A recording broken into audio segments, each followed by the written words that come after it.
नगर शिक्षण प्रसारक मंडल Dombivli Lokmanya Gurukul English Bhalbati Standard 4 Unit 2 Lesson number 13 Sultan Ghiyasuddin in the Qazi's Court Part 2. Now we just saw how that man how the Sultan, while practicing with his bow and arrow, he killed one boy. Matlab accidentally a boy died and his mother went and cried to the Qazi.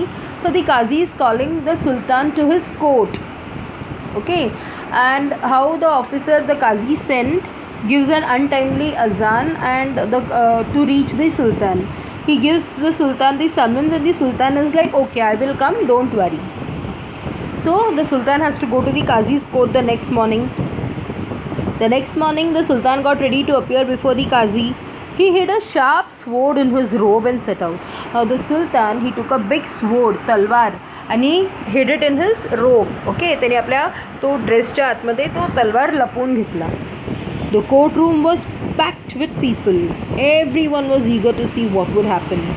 आता काही साधारण criminal येत नाही आहे. It is the Sultan of the country who's coming. ज्यांच्या हातातनं गुन्हा झाला आहे. मग त्यांना सगळ्यांना बघायचं होतं की what the Qazi says and what the Sultan says. So त्या गावातल्या त्यांच्या राज्यातले सगळे लोक त्या दिवशी तिकडे त्या काझीच्या कोर्टमध्ये आले होते. The Qazi entered and took his place of high seat of honor. In a little while, Sultan Ghiyasuddin entered the courtroom. Everyone stood up to show respect to the Sultan, but the Qazi did not get up. आता इकडे जेव्हा सुलतान येत आहेत ते गुन्हेगाराच्या रूपात येत आहेत. Okay, so the Qazi came and he sat on the big seat. Generally त्या मोठ्या सीटवर कोण बसणार? The Sultan.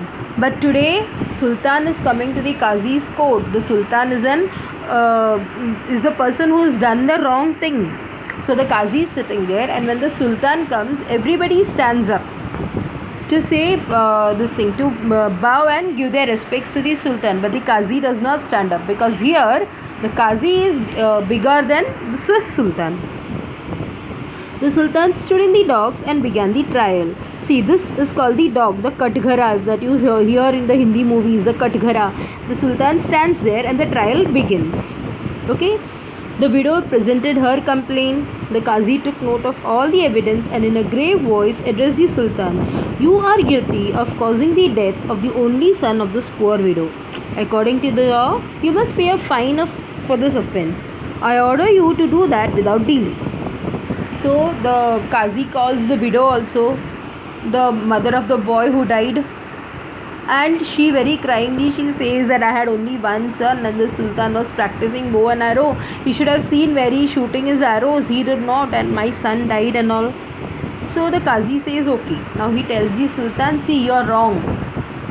Okay, you did not see where your this thing in your arrows and this boy died. So you have done an offense. Offense means तुमच्या हातातनं गुन्हा घडला आहे. So you have to pay the this thing. You have to pay a fine to that widow and you have to do it very fast. The Sultan accepted the judgment and apologized to the widow. He arranged to pay the fine immediately. The Sultan also said sorry to the lady, said, I'm sorry that I did not see where I was shooting my arrows and your son died. And he told his servants that go to my palace and give her whatever amount the Qazi said, give her that much money. The widow felt satisfied that the offence was brought home to the offender. Okay, brought home to the offender म्हणजे see, brought home to the offender is an phrase. Phrase म्हणजे तो एक असं म्हणसारखं आहे. सो त्याला ज्यांनी गुन्हा केला त्याला शिक्षा झाली, like that. When the case was over, the Qazi got up from his high seat of honor. Now when the widow also went and everybody went home, the Qazi got up from his seat of honor because आता case संपलाय. आता सुलतान मोठा आणि काझी त्यांच्या नंतरच्या पोस्टमध्ये असं आहे. So the Qazi got up, respectfully he bowed to the Sultan and requested him to take the seat. He got up, he bowed to the Sultan and said, Sultan, please take your seat. Okay, we'll see what happens next.